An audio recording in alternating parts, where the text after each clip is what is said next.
Ok, boa noite a todos os alunos aí do Poli 10 que estão presentes e que estão assistindo a gravação dessa aula. Hoje a gente inicia, né, na verdade, o segundo módulo, então a primeira aula do segundo módulo, para a gente começar a entender um pouco desse conteúdo que pode ser complexo, mas eu vou tentar facilitar o máximo possível. Eu fiz um material, preparei um material, posso estar disponibilizando para vocês também. A gente chama esse conteúdo na filosofia, né? Para quem não me conhece, meu nome é Peterson Dyer, eu sou professor de filosofia de vocês. A gente chama esse conteúdo na filosofia de teorias do conhecimento, né? Como é que funcionam as teorias do conhecimento? Sem mais delongas, eu vou iniciar, sobretudo por causa do tempo, né? A gente teve alguns problemas burocráticos e aí tivemos que migrar para o Meet, então eu terei somente 40 minutos para explanar aqui o conteúdo. Esperei 5 minutinhos para ver se entrava, até entrar os alunos, e acabou que, né, tô um pouquinho corrido, um pouquinho atarefado com essa questão do tempo. Então eu vou estar compartilhando aqui, só um minutinho. Deixa eu abrir o slide para não demorarmos muito tempo, sobretudo por causa dessa questão do tempo. Vocês conseguem compartilhar aí, né? Conseguem perceber aí o compartilhamento de tela para falar sobre teorias do conhecimento. Bem, o que são as teorias do conhecimento, como funciona a teoria do conhecimento? Eu vou tentar fixar meu vídeo na tela para que vocês consigam me ver aí pequenininho falando para vocês, mas mesmo assim ficam à vontade para poder deslizar a tela e ouvir um pouco, entender o conteúdo. Bem, teorias do conhecimento. Nesse momento aqui, a gente está falando ali próximo a um século XVI, né? Meados do século XVII. A gente está falando do Renascimento, historicamente datando, né? Saímos da Idade Média. Dentro da Idade Média, não se tinha ali muita pesquisa, muita força, muito ímpeto em estar buscando o desenvolvimento da ciência. A gente percebe, por exemplo, a antiguidade, que tinha até isso muito mais sólido do que na própria Idade Média. E agora, quando a gente entra nesse período aqui, nós estamos falando de um período onde a ciência começa a desenvolver de fato. E a filosofia é isso, né? Vocês que já fizeram o primeiro módulo ou o primeiro ano sabem muito bem que quando a gente fala da filosofia, a gente fala do nascimento também da ciência como um todo. Então, nesse momento aqui, a gente está falando de métodos meio que científicos. E esses métodos científicos, eles vão se desenvolver dentro da filosofia a partir de uma forma específica, que é o que eu quero mostrar para vocês. Primeiro, eu vou usar alguns termos muito técnicos na aula de hoje, por isso que eu falo que às vezes pode ficar um pouco denso, mas eu sempre vou estar à disposição para esclarecer quaisquer conteúdos, né, quaisquer dúvidas que vocês porventura possam ter. Eu vou estar fazendo esse joguinho de estar entrando e saindo do slide para que vocês possam me visualizar e ficar melhor também a dinâmica da aula. Tem alguns termos que são muito técnicos e que acabam ficando um pouco difíceis. Então, eu vou estar explicando esses termos agora no início da aula para que a gente possa caminhar bem. Primeiro, o primeiro termo que eu coloquei aqui para vocês é exatamente o termo sujeito. Bem, o sujeito é aquele que conhece. Eu coloco o ser cognoscente, mas aí você já percebe também o quanto esse termo é complexo e vocês não precisam ficar sofrendo com isso, não, ok? Quando eu estiver falando de sujeito, eu estou falando do ser, o ser humano, ok? Então, eu sou um sujeito. Se eu sou um sujeito, eu sou um sujeito que conhece algo, ok? E esse algo que eu conheço, na teoria dos conhecimentos, a gente vai chamar de objeto, aquilo que pode ser conhecido. Então, antes de qualquer coisa, é importante a gente saber o conhecimento desses dois termos, sujeito e objeto. Vamos aqui exemplificar aquilo que eu estou falando. Eu tenho aqui, né, uma chave. A chave é o objeto, ok? Aquilo que eu quero conhecer. A chave é um objeto, é inanimado, não tem vida, então é o objeto. O sujeito, eu, Peterson, professor Peterson, sou aquele que conhece o objeto. Então, quem é o sujeito na relação? O ser consciente, racional, que conhece. Quem é o objeto? O ser irracional, inanimado, que é conhecido. Então, entendendo esses dois termos, a gente pode prosseguir aqui um pouco neste conteúdo das teorias do conhecimento. Bem, vamos prosseguir. Novamente, você percebe o mesmo exemplo aí, ó, o sujeito e o objeto, né? O sujeito é o ser, o objeto, no caso aqui, essa caixinha. Prosseguimos. Quando a gente fala das teorias do conhecimento, é bom a gente deixar claro uma coisa. Aqui, nesse momento, a gente não está se preocupando em o que conhecer. Porque se você pegar na filosofia lá do primeiro ano, do primeiro módulo, né, os primeiros filósofos vão estar preocupados em entender o que eu devo conhecer. Será que eu devo conhecer uma substância que é a origem do mundo, como os chamados pré-socráticos acreditavam?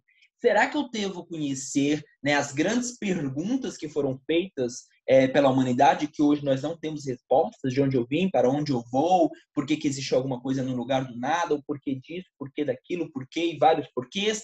Será que eu devo conhecer o ser humano e simplesmente se preocupar em conhecer? Percebam que nesse primeiro momento, na filosofia, sempre se preocupavam com um objeto, o objeto a ser conhecido, né? Qual é o objeto que eu devo conhecer? Agora, quando a gente está falando desse conteúdo que a gente vai começar a ver, as chamadas teorias do conhecimento, não se preocupa-se mais com o que eu devo conhecer. Isto é, qual é o objeto que eu devo conhecer? Será que o objeto deve ser o ser humano? Será que o objeto deve ser uma substância? Será que o objeto deve ser isso e aquilo? Não, não, não. Se preocupe-se, nesse momento, em como eu devo fazer para conhecer determinado objeto. Isto é, qual é o método que eu vou usar? Como é que eu faço para conhecer determinada coisa? Como é que eu faço para eu conhecer a chave? Né? O exemplo que eu dei aqui no começo. Será que eu preciso pensar, então, o método que eu vou usar é o racional. É o método da razão, onde eu vou deduzir as coisas, onde eu vou analisar as coisas. Ou será que o método para conhecer a chave é um método por meio, né, dos sentidos, onde eu toco em cada uma das coisas e perceba onde eu vejo todas as chaves, né, eu sinto ela. Percebam que existem vários métodos. A pergunta é, como eu faço para conhecer determinado objeto? Ok? Quando a gente estiver falando de teorias do conhecimento, é isso. Relembrando, então, recapitulando isso.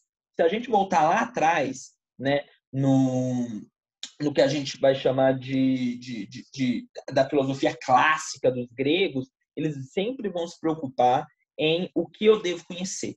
Agora a pergunta não é o que, agora a pergunta é como eu devo fazer para conhecer algo. Isto é, qual é o método que eu vou utilizar, qual é a maneira que eu vou utilizar, o que eu preciso utilizar para conhecer determinada coisa. Bacana? Seguindo aqui, eu vou falar de 4 correntes filosóficas importantes. Deixa eu me voltar aqui para o compartilhamento de tela, porque o tempo, infelizmente, nos é curto para a quantidade de conteúdo que a gente precisava ver. Mas eu vou estar falando, vocês têm a liberdade de poder reassistir essa aula quantas vezes quiserem, né? A aula vai estar sendo gravada. E, portanto, qualquer dúvida que porventura vocês tenham também, vocês têm ali os espaços na própria plataforma do Moodle para que possam estar tirando essas dúvidas comigo mesmo. Posso estar indicando leitura, vídeos e etc. para ficar cada vez mais claro esse conteúdo aqui. Bem, 2 correntes aqui já de primeira que vão dizer qual é o método que eles utilizam para conhecer determinada coisa. Ok? Nós queremos saber como conhecer determinada coisa. 2 correntes aqui já vão se destacar. Primeiro, o dogmatismo. O dogmatismo vem de dogma. O que é um dogma, professor? Dogma é uma verdade absoluta. Então, é uma pessoa que acredita que existe uma verdade absoluta. Ok? Aquilo é um dogma para aquela pessoa. Então, o dogmatismo, que vem, obviamente, de dogma, é uma corrente de pensamento que vai se preocupar em achar uma verdade absoluta e que essa verdade absoluta é um método. É por meio dessa verdade absoluta. Por exemplo, se você tem uma religião e essa religião possui ali um dogma, isto é, uma verdade absoluta, onde essa religião vai falar, né, que porventura só vai existir uma forma de existir, de pensar, de entrar em contato com a realidade, etc. essa religião é uma religião que entraria aqui como uma religião dogmatista, isto é através somente desses dogmas, é através somente desse método religioso que você vai encontrar, né, a forma de conhecer as coisas. Então, o dogmatismo posso exemplificar muito bem na religião. Diferente do ceticismo. Quando a gente fala de cético, né, a gente está falando das coisas que claramente estão ligadas à dúvida. Quem é o cético? É aquele que duvida, é aquele que questiona, é aquele que não aceita qualquer coisa. Então, o cético, né, seria o contrário do dogmatista. Se o dogmatismo é aquele que estabelece verdade absoluta, o cético seria aquele que não estabelece nenhuma verdade absoluta. Isto é, não há nenhuma evidência concreta de uma realidade objetiva, de que exista uma verdade. Dentro do dogmatismo existe uma verdade absoluta. Dentro do ceticismo não existe uma verdade absoluta. Repito, aqui, nessas duas situações, estamos falando de métodos, ok? Então, qual que é o método do dogmatismo para você conhecer algo? O que os filósofos da teoria do conhecimento estão procurando? Um método para conhecer algo. Como eu faço para conhecer algo? Não é o como? Então, o dogmatismo vai acreditar que é através de uma verdade absoluta. O ceticismo vai acreditar que é através da dúvida, questionando, duvidando de tudo. Ok? São duas correntes específicas que têm suas formas específicas de pensar, né, para encontrar essa verdade. Vamos partir agora para as duas correntes principais que a gente vai ver tanto nessa primeira, né? Vou começar nessa primeira para a gente terminar na nossa segunda aula desse conteúdo que é muito importante. As duas correntes principais é o chamado racionalismo e o empirismo, ok? Sobre o racionalismo, que vai acreditar que nós devemos conhecer as coisas através da razão, eu vou me dedicar mais na nossa próxima aula. Afinal de contas, é um conteúdo um pouco mais denso, um pouco mais complexo, e eu gostaria, então, de, na próxima aula, poder estar explicando para vocês de maneira mais minuciosa sobre esse conteúdo, mais detalhada. E vou repetir algumas coisinhas que eu falei na aula de hoje para ficar cada vez mais sólido na cabeça de vocês. E a segunda corrente da qual eu quero falar hoje, que é o chamado empirismo. Tá, o empirismo, vamos já entender o que é o empirismo, porque é o que eu quero explicar na aula de hoje. Novamente, nós queremos conhecer algo. Como nós vamos fazer para conhecer algo? Segundo o empirismo, somente se conhecemos algo através da experiência humana. Somente através da experiência. E a experiência ela só é capturada pelos seus 5 sentidos, que é a visão, a audição, tato, paladar e o olfato. Tá, deixa eu abrir agora o nosso segundo slide da aula de hoje, que é específico sobre um filósofo que eu quero explicar, que se chama David Hume. Vamos aqui explicar o David Hume. Compartilhando a tela aqui com vocês. David Hume, ok? Se escreve assim, ok? Ele é britânico. Falando bem rapidinho aqui, né? Passando somente pela biografia dele, para não tomarmos muito tempo. Né? Ele é um filósofo e historiador escocês, né? Reino Unido. Ele é iluminista, então dentro do conteúdo de história, provavelmente vocês vão ver conteúdo sobre o iluminismo e vão conseguir entender isso aqui de maneira um pouco mais concreta. Deixa então só essa fala aqui como curiosidade. Ele é um empirista e cético. Espera lá, professor, a gente já falou sobre esses dois termos no começo da aula de hoje. Então vamos relembrar? O empirista é aquele que acredita no conhecimento através da experiência. Acabei de falar isso. O cético é aquele que duvida das coisas, aquele que valoriza a dúvida. Então, o David Hume, ele é tanto empirista quanto cético, ok? E essa ideia aqui dele ser contra as ideias inatas, eu vou deixar em suspenso, porque isso aqui vai se remeter ao que eu falei do racionalismo, que a gente vai ver na nossa próxima aula. Então, eu vou deixar isso aqui em pendente e vou estar explicando na próxima aula e vocês me cobrem caso, né, ainda tenham dúvida. Bem, teorias do conhecimento, ele do empirismo, né, falando especificamente do empirismo, vai acreditar que você só conhece as coisas através dos sentidos. Então, olha aqui, né, na ilustração que eu coloquei para vocês. É através da visão, é através do olfato, é através, né, do olfato aqui, na verdade, né, é através da audição, do olfato, do paladar e do tato que você vai conhecer uma coisa. Ou seja, você só conhece as coisas de fato através da sua experiência com essa coisa. Professor, não estou entendendo. Tá bom, então vamos sempre exemplificar E sempre quando a gente exemplifica o conteúdo, vai ficando cada vez mais claro. Por exemplo, olha um exemplo simples, tranquilo que está na nossa vida. Como é que você sabe que você tem que olhar para os dois lados ao atravessar uma rua? Você sabe, segundo o empirismo, ok? Segundo o empirismo, por que uma pessoa sabe que ela tem que olhar para os dois lados ao atravessar uma rua? Segundo o empirismo, essa pessoa tem que olhar para os dois lados porque o conhecimento que ela tem veio dos 5 sentidos. Isto é, veio da experiência que ela tem de vida. Ou seja, um dia essa pessoa viu visão, ok? No sentido, eu estou falando aqui como exemplo, alguém sendo atropelado.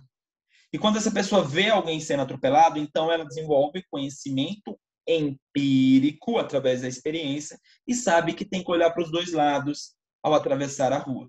Professor, mas eu nunca vi alguém sendo atropelado e mesmo assim eu sei que eu tenho que olhar para os dois lados. Beleza, vamos pensar nos outros sentidos. Um dia essa pessoa ouviu falar, né, audição, de alguém que foi atropelado. Ela teve uma experiência através dos sentidos, desenvolveu um conhecimento e através desse conhecimento ela agora, né, sabe que tem que olhar para os dois lados. Ou seja, segundo a teoria do conhecimento, eu tenho que descobrir como eu vou fazer para conhecer algo. E segundo o empirismo, eu conheço algo através dos sentidos. Então, como fazer para conhecer algo? Através dos sentidos. Através dos 5 sentidos. Né? Ah, professor, mas eu nunca vi e nunca ouvi falar de alguém que foi atropelado. Então, um dia você foi atropelado, né? Você sentiu pelo tato, né? Também um dos sentidos. E se não houve nenhuma dessas experiências, então você não sabe que tem que olhar para os dois lados ao atravessar uma rua, ok? Você já percebe aqui que, segundo o empirismo, existe a valorização daquilo que você sente, a valorização dos chamados dos chamados sentidos. Aqui coloco o exemplo para vocês, o exemplo que eu acabei de falar. Porque sei que devo olhar para os dois lados ao atravessar uma rua. Eu sei que devo olhar para os dois lados ao atravessar uma rua, porque os sentidos me ensinaram isso ao longo da minha vida. Bacana? A resposta está exatamente aqui. Depois eu vou estar disponibilizando para vocês esse material tranquilamente. Beleza?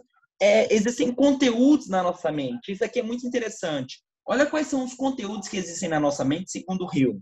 Primeiro, as impressões. O que são as impressões, professor? São as percepções diretas, são as sensações, são as paixões, são as emoções. Percebam que esse conteúdo aqui está muito ligado à emoção, à sensação, ok? À paixão. E existem as ideias. As ideias que existem na verdade, olha, o autor fala que são cópias pálidas das nossas impressões, né? Que é o nosso pensamento, que é a nossa imaginação. Nós temos ideias que não podem ser sustentadas por impressões. Ou seja, para a gente pensar sobre algo, cada vez mais nós temos que nos distanciar um pouco de um pensamento que é emotivo.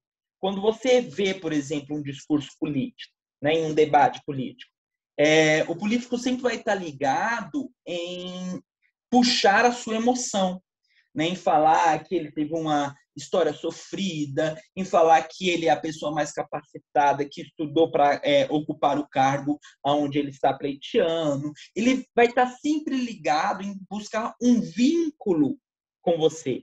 Porque quando nós agimos por meio da paixão, automaticamente, indiretamente, nós estamos agindo, né, em menor escala por meio da razão. Isto é, quando maior paixão nós temos, menor razão nós iremos ter. E então nós temos que diminuir as nossas percepções emotivas, as nossas percepções por meio da paixão, para conseguir solidificar as nossas percepções por meio da razão. Se ainda ficou um pouco complexo, eu vou dando outros exemplos e acredito que vai ficando mais claro. Olha, por exemplo, isso aqui, ó, o tipo de raciocínio. Quais são os raciocínios que existem segundo David Hume? Primeiro, raciocínio demonstrativo e o segundo, raciocínio provável. O raciocínio demonstrativo é o que você só pensa, você só tem que pensar sobre ele. Você não tem que ter uma experiência. Você não tem que... ele é completamente racional. Ele é cognitivo. Por exemplo, 2 mais 2 é igual a 4. 2 mais 2 é igual a 4 porque o seu contrário é um absurdo. 2 mais 2 é igual a 4 porque se você pensar sobre isso, você vai chegar à conclusão de que 2 lápis mais 2 lápis serão igual a 4 lápis. Já quando a gente fala do raciocínio provável, a gente está falando de algo que não é puramente evidente. O exemplo que eu trouxe aqui para vocês é: João fez a tarefa de casa. Quando eu falo que João fez a tarefa de casa, requer uma evidência empírica. O que significa empírico mesmo, meninos? Não é aquilo que eu adquiro através da experiência? Então, quando eu falo João fez a tarefa de casa, eu estou falando que se eu tiver a experiência, se eu ir lá e observar, eu vou saber se João fez ou não a tarefa de casa. Se eu falo aquela casa é verde, eu preciso ver a casa. Eu não consigo deduzir do nada. Eu não consigo deduzir sem análise dos sentidos. Né? Quando eu falo da análise dos sentidos, eu estou falando de 2 mais 2 é igual a 4. Você precisa pensar. Ok? Agora, quando eu falo a casa é verde, eu preciso ver a casa para chegar a essa conclusão. Então, nós estamos falando dessa segunda tabela aqui, que é exatamente... Opa, só um minutinho. Errei o slide. Essa segunda tabela aqui, que é exatamente a tabela dos raciocínios, ok? E aqui eu vou partir para a parte mais importante da aula de hoje para a gente finalizar. O conhecimento, ele é um hábito. Nós só conhecemos as coisas no empirismo porque nós temos o hábito de conhecer aquilo, de ver aquilo, de viver aquilo uma série de vezes. Nós pegamos aquilo que acontece no passado e jogamos para o futuro. Se você não entendeu, eu vou novamente exemplificar. Vamos lá. Como é que você sabe que o sol nascerá amanhã? Você chega e fala: amanhã irei fazer minha tarefa de filosofia. Como você sabe que você irá fazer sua tarefa de filosofia? Como você sabe que o sol nascerá amanhã? Você só sabe que o sol nascerá amanhã porque, segundo David Hume, você viu o sol nascer durante toda a sua vida. Então, durante toda a sua vida, você viu o sol nascendo uma série de vezes. E durante toda a sua vida, todos os dias ele nasceu. Então, mesmo você não sabendo se ele irá ou não nascer amanhã, você deduz que ele nascerá. Você pega aquilo que acontece no passado e joga para o futuro em uma escala maior. Se eu te pergunto, né, ao soltar esta moeda, o que irá acontecer? Você vai me responder objetivamente que essa moeda irá cair. E ao soltar a moeda, ela cai. Se eu repito o experimento científico, estamos falando de teorias do conhecimento, estamos falando de experiências científicas, estamos falando de métodos. Qual que é o método? Soltar a moeda. Vamos lá, vamos soltar a moeda e ver o que vai acontecer. Se eu te pergunto o que vai acontecer, você vai me falar objetivamente que essa moeda vai cair. Vamos repetir a experiência. A moeda caiu. Se eu faço isso uma série de vezes, a moeda continua caindo. Se eu faço isso de novo, a moeda cai novamente. Por que que você sabe que a moeda vai cair? Aí você pode falar: professor, porque existe uma lei que se chama lei da gravidade na física, onde a massa menor tende a ser atraída pela massa maior e, portanto, a moeda sempre irá cair. Beleza, mas como é que você sabe que a moeda vai continuar caindo? Porque a pergunta que eu te faço é: no futuro, quando no futuro eu soltar esse objeto, o que irá acontecer no futuro?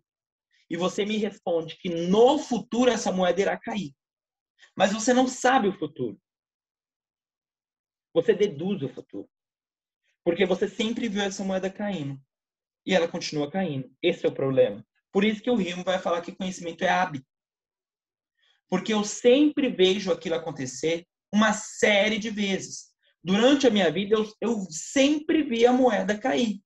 Portanto, eu vou pegar aquilo que aconteceu no passado e jogar para o futuro em uma escala maior. Por isso que, segundo o empirismo, conhecimento é hábito. Conhecer uma coisa é ver uma coisa uma série de vezes até aquilo ficar sólido na nossa cabeça, de tal forma que nós teremos né, o conhecimento puro e concreto daquilo. É isso que eu gostaria de que vocês saíssem da aula de hoje entendendo. Eu vou recapitular alguns pontos para que a gente faça alguns ganchos que é necessário. Mas é algo muito simples e tranquilo. Por exemplo, nós começamos a estudar hoje, repetindo, teorias do conhecimento. As teorias do conhecimento estão preocupadas em como eu faço para conhecer algo e não o que eu devo conhecer. Isto é, não é o objeto, mas o método que eu vou utilizar. Qual é o método que eu vou utilizar? Né? Alguns vão falar que é através de um dogma, isto é, através de uma verdade absoluta, o dogmatismo. Outros vão falar que é através do ceticismo, né? O ser cético é aquele ser que duvida, que questiona as coisas, e para ele não existe uma verdade absoluta, o contrário do dogmatismo. Então, percebam que cada corrente de pensamento possuem ali a sua própria validade, o seu próprio método para descobrir como fazer para conhecer algo. E na corrente de pensamento que a gente se dedicou a entender hoje, de maneira mais profunda, é o empirismo. Segundo o empirismo, você só conhece algo através da experiência. Isto é através da experiência sensível. E como é que você adquire conhecimento através da experiência? Pelos 5 sentidos. Visão, olfato, tato, paladar, audição. Tenho 5 sentidos e através desses 5 sentidos eu, então, concluo, consigo chegar a um conhecimento. Bacana. Dentro dessa corrente, existem vários autores muito conhecidos, né? Nem citei. Poderia ter citado aqui o Francis Bacon, o John Locke, o George Berkeley, vários autores muito conhecidos. Mas hoje, e o que nos interessa nesse módulo, é entender David Hume. E o Hume vai falar que você conhece uma coisa através do hábito. Isto é, você ver aquilo acontecendo uma série de vezes, ao ponto de que você pega uma coisa que aconteceu no passado e joga no futuro, né, como se fosse uma verdade. Então, através do hábito que você desenvolve o conhecimento. Então, todos esses pontos que eu fiz no final, todos esses ganchos, né, sintetizando a aula de hoje, é o que eu preciso que vocês saibam. Né? Eu me aprofundei mais durante a aula, mas somente esses pontos, se vocês conseguirem conciliá-los, eu já fico absolutamente satisfeito. Então, qualquer dúvida, né, que porventura vocês tenham, vocês podem entrar na plataforma, né, podem deixar uma pergunta, podem entrar em contato com o Polo, podem ver e rever esta aula, podem ver a aula gravada em estúdio, a aula que foi online aqui ao vivo com vocês. Vocês tem diversos conteúdos, né, que vão estar à disposição de vocês, o material didático. Dentro do material didático, eu tenho conteúdo não só escrito, como conteúdo também, vários vídeos que foram linkados explicando esse conteúdo. Então, tá tudo muito tranquilo. Vocês têm material de apoio de sobra para que vocês possam desenvolver esse conteúdo, tá bom? Nós vamos parar por aqui. Na nossa próxima aula, eu vou relembrar um pouco das teorias do conhecimento, a gente vai falar um pouco sobre o racionalismo, fecharemos o segundo módulo com outro conteúdo, né, com ética, mas estamos indo devagar, né? Eu sempre faço a analogia de uma sopa, é como se fosse uma grande sopa quente, e você vai comendo pelas beiradas, você vai esperando esfriar, e você vai entendendo o conteúdo aos poucos. Então, qualquer dúvida, né, que porventura vocês tenham, eu fico à disposição. Ok? Então, um grande abraço para todos e até o nosso próximo encontro, a nossa próxima aula, que será amanhã, dia 14/10, nesse mesmo horário.